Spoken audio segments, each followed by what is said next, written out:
Você sabe como agir com sabedoria? Se você não sabe, os próximos minutos nós falaremos sobre esse assunto. No livro de Tiago, a partir do seu capítulo 1, versículo 2, diz assim: Meus irmãos, tende grande alegria quando enfrentardes várias tentações, sabendo que a prova da vossa fé opera a paciência. Tenha, porém, a paciência a sua obra perfeita, para que sejais perfeitos e completos, sem faltar em coisa alguma. E se algum de vós tem falta de sabedoria, peça a Deus, que a todos dá liberalmente, e o não lança em rosto e ser-lhe-á dada. Peça-a, porém, com fé, em nada duvidando, porque o que duvida é semelhante à onda do mar que é levada pelo vento e lançada de uma para outra parte. Não pense tal homem que receberá do Senhor alguma coisa. O homem de ânimo dobre é inconstante em todos os seus caminhos. Em meio aos crentes, se fala muito em agir com sabedoria, mas pouco são as explicações de como chegar a isso. Na verdade, o que é sabedoria? De acordo com o Google, uma das primeiras definições de sabedoria que encontramos são essas. Sabedoria do latim sapere, que tem sabor, gosto, é a condição de quem tem conhecimento. Erudição, o equivalente em grego a sofia, é o termo que equivale ao saber, presente na formação de palavras como teosofia, significando ainda habilidade manual, ciência e sabedoria. O termo encontra definições distintas conforme a ótica filosófica, teológica ou psicológica. No sentido comum, a sabedoria é a qualidade que dá sensatez, prudência, moderação à pessoa, ao passo em que, para a religião, é o conhecimento inspirado nas coisas divinas e humanas. Para os antigos gregos, a deusa da sabedoria era Atena, sendo este um de seus atributos civilizatórios. Esta divindade era também a detentora da verdade e da justiça, e protetora da cultura. Sua equivalente entre os romanos era Minerva. O meio histórico. A humanidade se interessa pela compreensão da sabedoria desde seus primórdios. Já no Antigo Egito, a sabedoria é citada em registros que datam de 3.000 anos antes de Cristo, e os gregos acreditavam que ela seria uma dádiva que os deuses concediam aos filósofos, para com ela poderem contemplar a verdade, em sendo o objeto em si do saber filosófico. Ela é a virtude que leva os homens à busca do bem, da verdade, do belo. No quesito religião, na concepção judaico-cristã, a Bíblia é a fonte do saber divino, como está dito em Hebreus, capítulo 1, versículo 3, que Deus é a origem de toda sabedoria, e no livro de Eclesiastes, no capítulo 1, no versículo 5, fonte de sabedoria é a palavra de Deus nos céus. Em sendo atributo divino, a sabedoria é, portanto, um objeto de estudo da teologia. Essa visão levou à construção da ideia de que todas as ciências estariam, portanto, subordinadas à teologia, como preconizou no século XIII o estudioso São Boaventura de Bagnoregio. Entender as coisas equivalia a entender a Deus, que é a sabedoria e o Criador, e seus ensinamentos estão nas Escrituras Sagradas para se atingir a sabedoria. Portanto, era mister compreender as palavras de Deus e assim poder fazer uso do intelecto. Como, através da nossa mente limitada de criatura, poderíamos entender a mente ilimitada do Criador?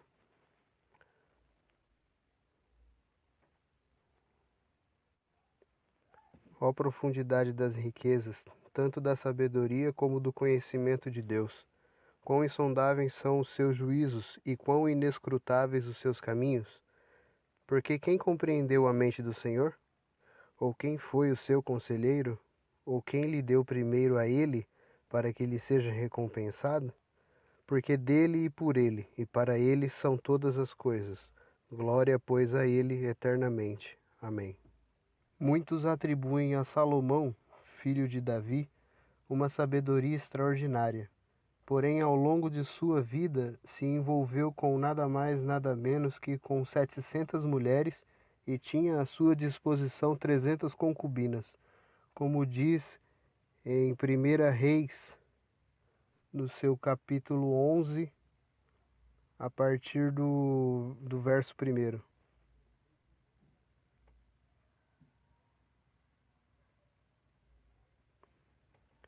E o rei Salomão amou muitas mulheres estrangeiras, além da filha de Faraó, moabitas, amonitas, edomitas, sidônias e etéias, das nações de que o Senhor tinha falado aos filhos de Israel. Não chegareis a elas, e elas não chegarão a vós. De outra maneira, seguramente perverterão o vosso coração para seguirdes os seus deuses. A estas se uniu Salomão com amor. E tinha 700 mulheres, princesas e 300 concubinas, e suas mulheres lhe perverteram o coração. Porque sucedeu que no tempo da velhice de Salomão, suas mulheres lhe perverteram o coração para seguir outros deuses, e o seu coração não era perfeito para com o Senhor seu Deus, como o coração de Davi, seu pai. Porque Salomão seguiu a Astarote, deusa dos Sidônios, e a Milcom, a abominação dos Amonitas. Assim fez Salomão o que parecia mal aos olhos do Senhor, e não perseverou em seguir ao Senhor como Davi seu pai. Então edificou Salomão um alto a Quemos, a abominação dos Moabitas, sobre o monte que está diante de Jerusalém, e a Moloque, a abominação dos filhos de Amon. E assim fez para com todas as suas mulheres estrangeiras, as quais queimavam incenso e sacrificavam a seus deuses.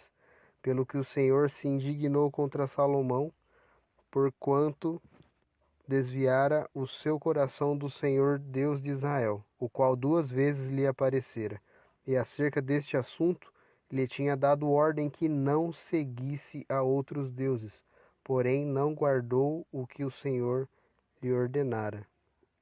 Além de desobedecer a Deus, levantando altares para suas mulheres a outros deuses, o sacrifício, por exemplo, realizado para o deus Moloque, eram sacrifícios de crianças. Eram sacrificadas crianças para esse deus. E Salomão era conivente com tudo isso, com esses sacrifícios. Salomão desobedeceu a Deus, quebrou a aliança que tinha feito com o seu Deus. Por isso que Jesus vai dizer em Mateus, no livro de Mateus, no seu capítulo 12, e seu versículo 42, que a rainha do sul se levantará no dia do juízo com esta geração, e a condenará, porque veio dos confins da terra para ouvir a sabedoria de Salomão. E eis que está aqui quem é maior do que Salomão. Então, sabedoria não seria apenas ter um conhecimento vasto, cultural das épocas, das ciências, da religião, dos povos, mas pôr em prática os oráculos de Deus. E aqui está a diferença entre Salomão e Jesus Cristo. Salomão não obedeceu ao Senhor, como lemos. Já Jesus veio cumprir não a sua vontade, mas a vontade daquele que o enviou, como diz em João 6, e seu versículo 38. Porque eu desci do céu não para fazer a minha vontade, mas a vontade de quem me enviou.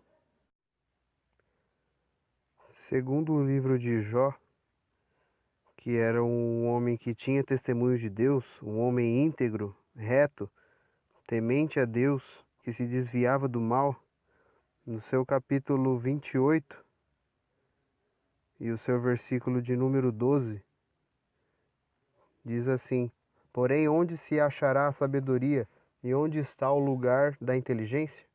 O homem não conhece o seu valor, e nem ela se acha na terra dos viventes.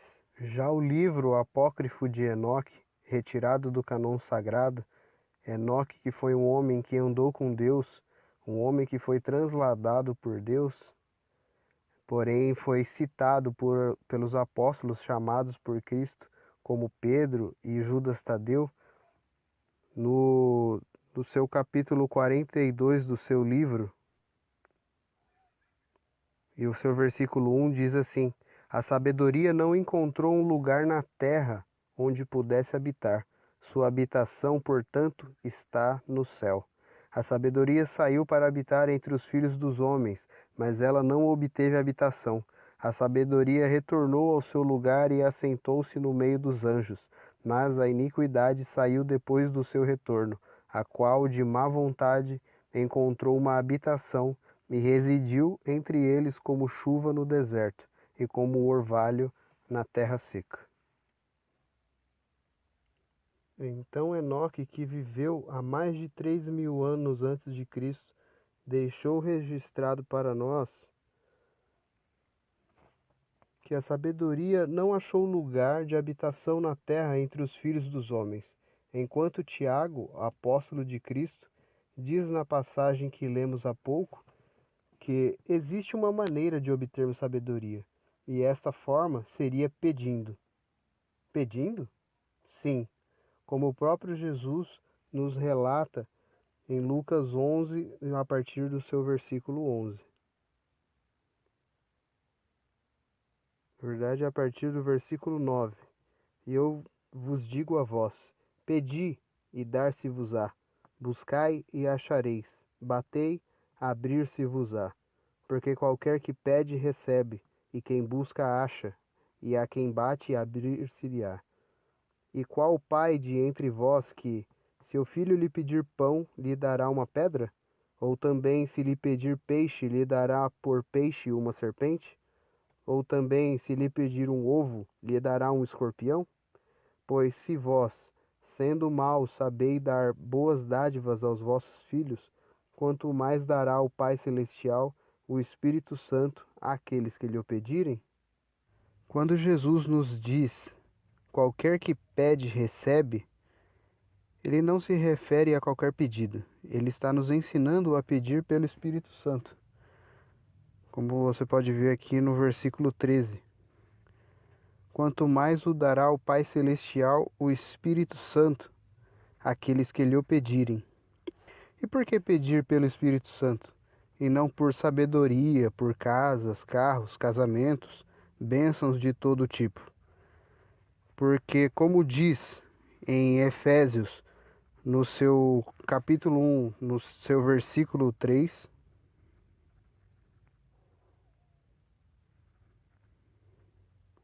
o nosso Senhor Jesus Cristo já nos abençoou com todas as bênçãos espirituais nos lugares celestiais em Cristo. Então, tudo que é nosso já nos foi dado em Cristo Jesus. Nós precisamos acessar este lugar através do Espírito Santo. Voltando para Lucas, no seu capítulo 11, no versículo 9.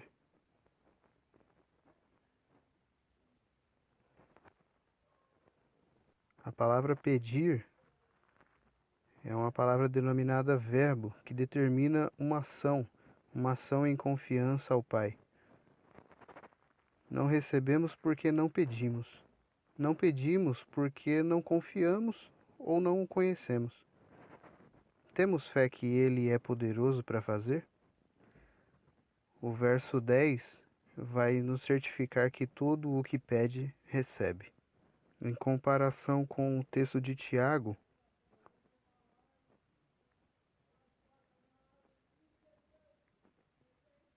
diz assim no versículo 5: E se algum de vós tem falta de sabedoria, peça a Deus, que a todos dá liberalmente, e o não lança em rosto, e ser-lhe-á dada.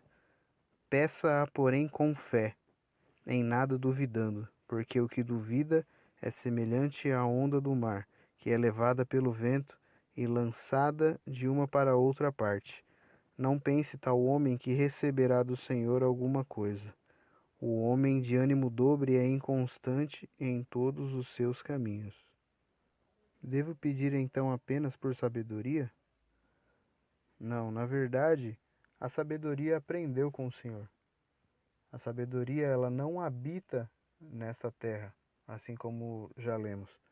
Então, eu preciso pedir pelo Espírito Santo de Deus, porque muitas outras coisas, na verdade, todas as bênçãos celestiais já nos foram concedidas em Cristo Jesus. Então eu preciso pedir pelo Espírito Santo, porque muito mais do que a sabedoria tem o Senhor para nos dar. Agora, para que mais eu preciso do Espírito Santo na minha vida? Eu preciso do Espírito Santo na minha vida para poder agir com essa sabedoria. Na verdade, o ser humano em si, na carne, com a sua natureza pecaminosa, ele não consegue agir com sabedoria. Ele precisa ser cheio do Espírito Santo para poder receber dessa sabedoria celestial. Assim como está escrito em Gálatas, o capítulo 5, a partir do versículo 16. Digo, porém, andai em espírito, e não cumprireis a concupiscência da carne, ou seja, o desejo da carne. Porque a carne cobiça contra o espírito, e o espírito contra a carne. E estes opõem-se um ao outro, para que não façais as coisas que quereis. Mas se sois guiados pelo Espírito, não estáis debaixo da lei, porque as obras da carne são manifestas, as quais são adultério, fornicação, impureza, lascívia, idolatria, feitiçaria, inimizades, contendas, ciúmes, iras, pelejas, dissensões, heresias, invejas, homicídios, bebedices, glutonarias e coisas semelhantes a essas, acerca das quais de antemão vos declaro, como também já antes vos disse, que os que cometem tais coisas não herdarão o reino de Deus. E essa parte do reino de Deus não tem nada a ver com ir para um lugar de glória, ir morar no céu, mas sim viver sob o governo do Espírito Santo aqui na terra. O verso 22 continua dizendo que o fruto do Espírito é amor, gozo, paz, longanimidade, benignidade, bondade, fé, mansidão, temperança. Contra estas coisas não há lei. E os que são de Cristo crucificaram a carne com as suas paixões e concupiscências. Se vivemos em espírito, andemos também em espírito. Ou seja, andemos também de uma forma sábia. Então, viver em espírito, andar em espírito, na verdade significa frutificar para Deus, em amor, em paz, em alegria, um longo ânimo, ser benigno, ser bondoso, ter fé, ser manso, e dessa forma militar contra a carne, militar contra a cobiça da carne, o desejo da carne, essa concupiscência desenfreada, esse desejo desenfreado da nossa carne, em fazer a sua vontade e satisfazer. Voltando para Tiago,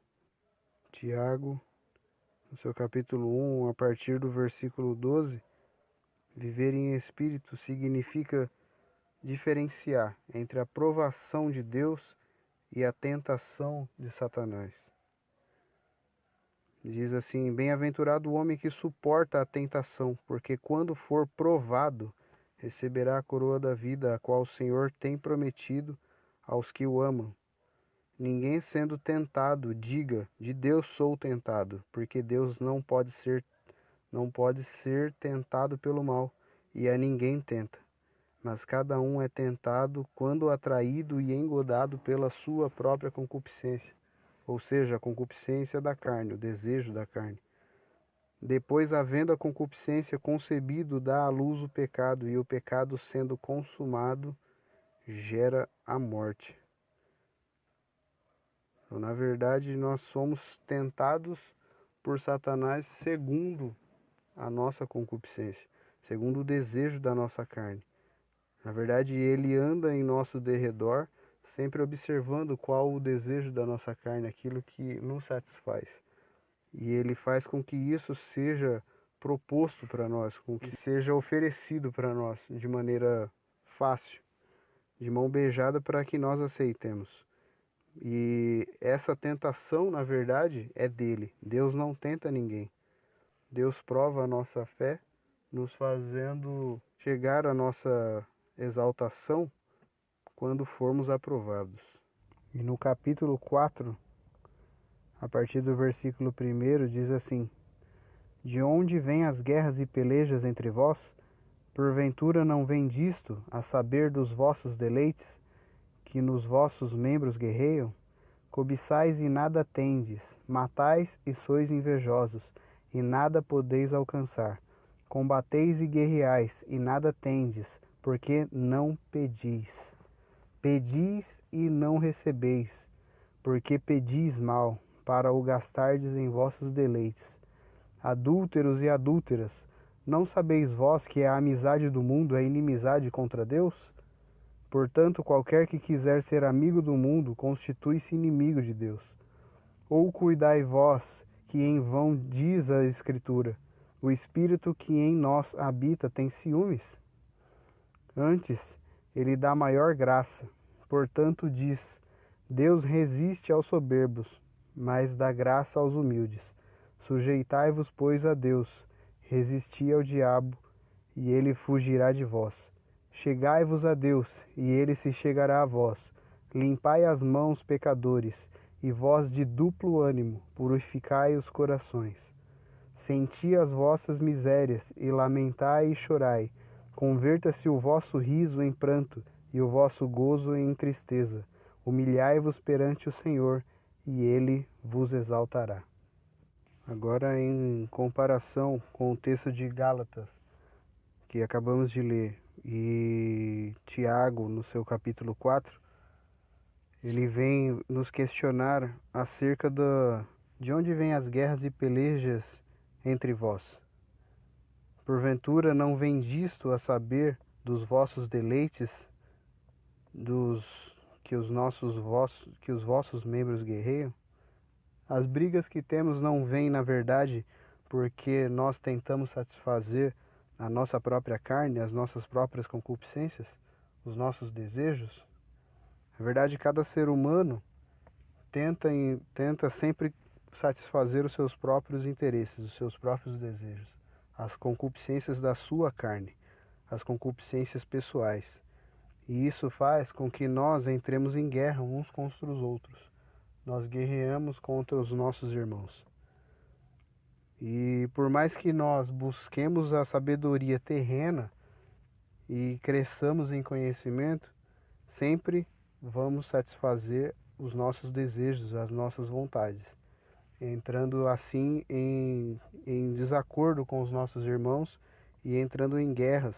E através do Espírito Santo de Deus, nós conseguimos alcançar, saber, ter conhecimento de Deus e conseguir aplicar através do Espírito Santo de Deus, vencer a nossa carne e satisfazer o desejo e a vontade do nosso Pai Celestial. Que nós possamos buscar ao Espírito Santo, obter o conhecimento, crescer na graça e no conhecimento do nosso Senhor e Salvador Jesus Cristo, para através do Espírito Santo, fazendo a vontade do nosso Pai, fazendo a boa, perfeita e agradável vontade do nosso Pai, nós possamos assim glorificar o nome de Jesus Cristo.